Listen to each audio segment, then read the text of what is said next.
வணக்கம். வாதியார் எம்ஜிஆர் என்ற நமது யூடியூப் சேனல் மூலமாக நான் உங்கள் வேல்முருகன்.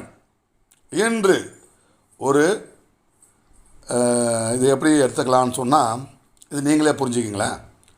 புரட்சித் தலைவர் எம்ஜிஆர் அவர்கள் குறித்து நாம் பல்வேறு காணொலிகளையும் வெளியிட்டு வந்திருக்கின்றோம். குறிப்பாக புரட்சித் தலைவர் எம்ஜிஆர், பேரறிஞர் அண்ணா அவர்கள் இருவருக்குமான அந்த நட்பு தொடர்பு குறித்து உங்களுக்கு நான் பல முறை விளக்கமாக எடுத்து கூறியிருக்கின்றேன்.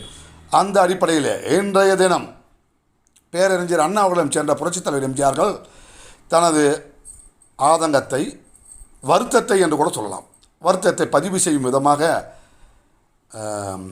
அண்ணா அவர்களை, நம்ம கழக தோழர்கள்லாம் என்னை அனைத்து நிகழ்வுக்கும் என்னை கூப்பிட்றதில்ல, ஒரு மாநாடு, ஒரு முக்கியமான நிகழ்வு, நிதி கொடுப்பது போன்ற நிகழ்வுக்கு மட்டும் தான் என்னை கூப்பிட்றாங்க, என்னை எல்லா நிகழ்ச்சிக்கும் கூப்பிட மாட்டுறாங்க, என்னை ஏன் அவங்க எல்லா நிகழ்ச்சிக்கும்